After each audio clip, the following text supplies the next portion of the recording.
तो ये गाय के शरीर से ऑक्सीजन निकलता है और गो किरण का प्रभाव गाय के शरीर में है, इसीलिए गाय का डबल सिंगल घी दूध दही सभी सात्विक माने जाते हैं। जय सिया राम, हरिओम, जय हिंदू राष्ट्र।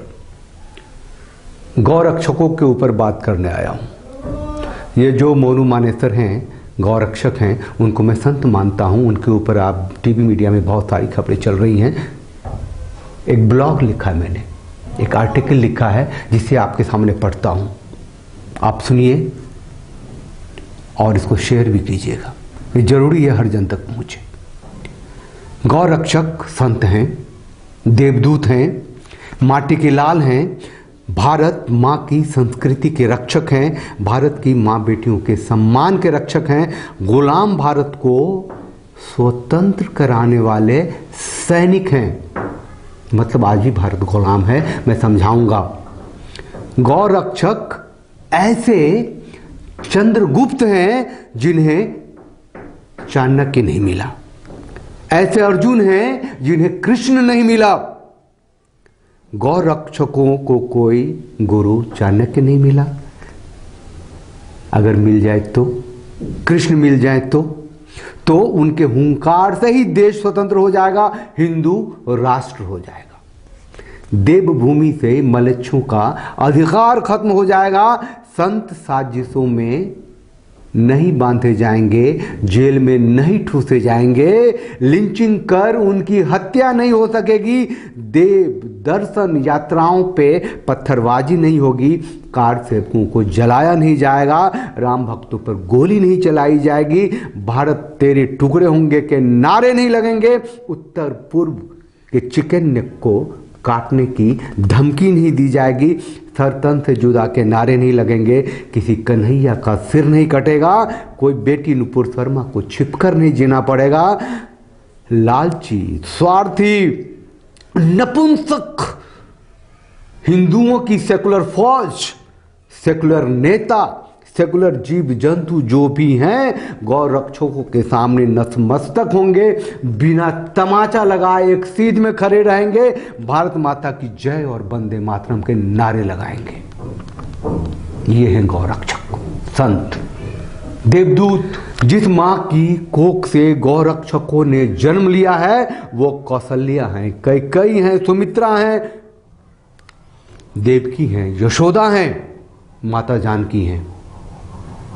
जी हाँ, मुस्लिम सत्ता के पक्षधर जिन्ना, गांधी, नेहरू जैसे नेताओं ने अंग्रेजों से मिलकर मुसलमानों के वोट से देश को, भारत मां को काट दिया। आज भी लौलुआन है। मुसलमान देश पाकिस्तान बना दिया और बच्चे भारत को बड़ा पाकिस्तान देश बनाने की कोशिशों में लगा रहा। 70 सालों में भारत को इस्लामिक देश भारत बनाने में वो सफल हो गया। जी हां, जहां मर्यादा पुरुषोत्तम राम की जन्मभूमि पर अधिकार मलेच्छों का रहा है, शिव की भूमि पर अधिकार मलेच्छों का है, कृष्ण की जन्मभूमि पर अधिकार मलेच्छों का है, गौ वंश की हत्या करना उनका भोजन का अधिकार है, उनका रोजगार है, उनका व्यापार है। ऐसे देश को स्वतंत्र कहना है ही नहीं, गुलाम देश है ना। और जब ऐसी स्थिति में उदय हुआ गौरक्षकों का, गौ वंश की रक्षा जननी जन्मभूमि चौक, भारत मां को गुलामी की जंजीर से मुक्त करने की बात है। कहने को तो बंटवारे के बाद 1947 में भारत आज़ाद हो गया, लेकिन हिंदू सनातनियों के लिए भारत गुलाम ही रहा।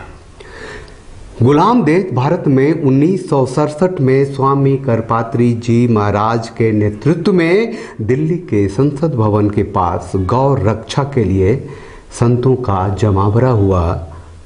सभी गौरक्षक संत थे। गौरक्षा के ऊपर उसके सूत्रों पे भाषण सुन रहे थे। श्रीमती इंदिरा गांधी की पुलिस ने गोलियों की बौछार कर दी। 1500 संत वहीं मारे गए। और हम लोग गोरक्षा से पलायन वाले नहीं हैं। हमारे पूज्य गुरुदेव को यहीं तिहाड़ जेल में खूनी कैदियों को 24 घंटे बेरी हथकड़ी से मुक्त कर लोहे के डंडे पकड़ा दिए गए थे। और संतों को मारते मारते हमारे पूज्य गुरुदेव को मारने की योजना थी धर्म सम्राट स्वामी कटपात्री महाराज को। श्री माधवाश्रम जी महाराज आदि 2-3 संतों ने महाराज को ऐसे ढक लिया, फिर भी महाराज की आंख में सलाका लोहे की चुभो दिए गए। हम भी तिहाड़ जेल में यहीं 52 दिन बंद थे 66-67 में। तो अच्छा, हम लोगों को जो मठ प्राप्त हुआ उसका नाम भी गोवर्धन मठ है। गोवर्धन मठ है, हमारे मठ का नाम ही गोवर्धन है। ऐसी स्थिति में गोवंश की रक्षा होनी ही चाहिए। वह हिंदुत्व की परख है। हिंकार, गाय जो हिंकार करती है उसी के नाम पर हिंदू शब्द बना। महाभारत में अभिमन्यु को तो चक्रव्यूह बना के मारा और अभिमन्यु उत्तरा की संतान को ब्रह्मास्त्र गर्भ में ही मार दिया। लेकिन वहां कृष्ण आए, कृष्ण आए, उत्तरा के गर्भ से मृत बच्चे को जीवन दान दिया, अपने सुदर्शन चक्र से समय के चक्र को घुमा दिया। लेकिन आज कौन सा कृष्ण है जो गौरक्षक श्री कृष्ण पंडित के अजन्मे बच्चे की जो हत्या हुई है उसको जीवन दान दे? मैं श्रीकांत पंडित, गांव मरोड़ा, जिला नुहू मेवात का रहने वाला हूं। आप सभी से मेरी एक मार्मिक अपील है। राजस्थान पुलिस के द्वारा मेरे परिवार के साथ जो बर्बरता बरती जा रही है और मेरे ऊपर जो आरोप लगाए गए हैं वो सारे बेबुनियाद हैं और मेरे दोनों भाइयों को उठा लिया जाता है, उनके साथ मार कुटाई की जाती है और मेरी पत्नी के साथ घर में आकर जो 9 महीने की गर्भवती है उसके साथ धक्का मुक्की की जाती है, जिससे कि मेरा एक नवजात शिशु जो जिसने अभी जन्म भी नहीं लिया दुनिया में वह स्वर्ग सिधार गया। मेरे साथ बहुत बर्बरता हो रही है। मैं सभी से एक बात कहना चाहता हूं, मैं अगर इस कांड में दोषी हूं तो मुझे सज़ा मिलनी चाहिए। जब मेरा इस मामले में कोई हाथ ही नहीं है तो मुझे क्यों सज़ा दी जा रही है और क्यों मेरे परिवार को परेशान किया जा रहा बार बार। मेरा सभी गौ भक्तों और राष्ट्रवादियों से एक अपील है, मेरे ऊपर जो बर्बरता हो रही है वह गलत है। इसमें इस कांड में जो जायज़ है वो जायज़ किया जाए। गर्भ में 9 महीने का बच्चा था, मार दिया। पुलिस रात के 3 बजे, राजस्थान की पुलिस हरियाणा में क्या करने आई? किससे पूछे आई? किससे घर पे आई? और समग्र गोवंश की रक्षा तभी हो सकती है जब हमारे सनातन सिद्धांत के अनुसार शासन तंत्र हमको सुलभ हो।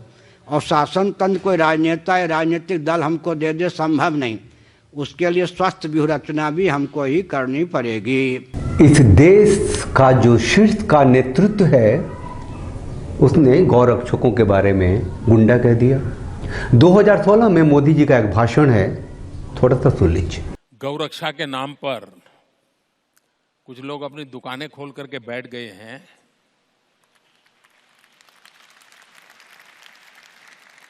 मुझे इतना गुस्सा आता है। गौ भक्त अलग है। 2014 में उनकी सत्ता आई थी, हिंदुत्व के नाम पे, सनातनी के नाम पे। वो पूरी तरीके से हिंदुत्व को शायद राजनीतिक कारणों से नहीं समझे होंगे। उन्हें अभी सत्ता में और रहनी थी, उन्हें बहुत काम करना था। लेकिन आज की तारीख में ही मैं बता दूं, कोई हिंदू राष्ट्र का जो इकोसिस्टम तैयार हो रहा है तो उसमें जो नेताओं में जो सत्ता में है उनके सेकंड लाइन 2017 में योगी जी आए, 2022 में हेमंत बिस्वा शर्मा आया और ये लोग प्रखर हैं। अगर हिंदू राष्ट्र की जो परिकल्पना है, जो चक्रव्यूह संतों द्वारा चल रहा है, उसके सीध में मोदी जी नहीं आए तो वो रिप्लेस कर दिए जाएंगे, इतना तो तय है। मैं कहता हूं कि संत, राष्ट्र का प्रहरी, गौरक्षक कि बेटी जन्म लेती तो झांसी की रानी होती, बेटा जन्म लेता तो भगत सिंह होता, राजगुरु होता। बलिदान देने पड़ रहे हैं राष्ट्रसंतों को, गौरक्षकों को। बंटवारे के बाद के भारत में गौ हत्या जायज है, मतलब कि तस्करी नाजायज है, नाजायज तरीके से मार नहीं सकते, लेकिन गायों की हत्या करनी जायज है, उसके कारखाने हैं, उसका एक्सपोर्ट होता है। ये कौन सा देश है? ये कौन सी स्वतंत्रता है? 100% देश गुलाम है। देखिए, अगर भारत को स्वतंत्र करना है तो इसे हिंदू सनातनी व्यवस्था वाला देश बनाना है, तभी ये भारत स्वतंत्र होगा।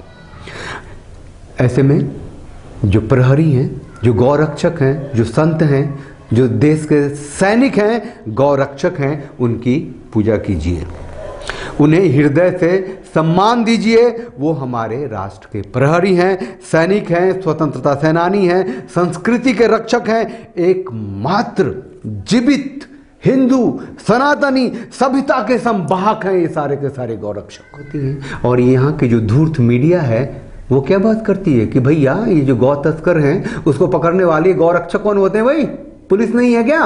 कानून व्यवस्था नहीं है? गौ की तस्करी होती है, ये बहस का मुद्दा नहीं है। आप कौन होते भाई? कोई स्मगलिंग कर रहा नहीं कर रहा, फिर अदालत को बंद कर दी ना। हरियाणा की सरकार, बीजेपी की सरकार बंद कर दे कोर्ट्स को, पुलिस। हरिओम। हिंदू सनातनियों की गुलामी की पराकाष्ठा यह है कि यहां संत धर्मांतरण रोकने के अपराध में जेल में जाते हैं। खुलेआम गौ हत्या होती है, कानून अपना काम करेगा, तुम चुप रहो। संत जेल में है, कानून अपना काम करेगा, तुम चुप रहो। ये कानून नहीं है हरिओम, ये मानसिक गुलामी है। इसे सबको बाहर आना पड़ेगा। मोनू मानेसर और आपके साथी जो भी हैं और जो भी गौरक्षक हैं, जो भी उनके साथ देने वाले तंत्र हैं, चाहे हिंदू महासभा है, चाहे विश्व हिंदू परिषद है, चाहे जो भी हैं, सबको प्रणाम। आप लोग चैनल को लाइक कीजिए, शेयर कीजिए, सब्सक्राइब कीजिए, वो बेल आइकन को प्रेस कर दीजिए।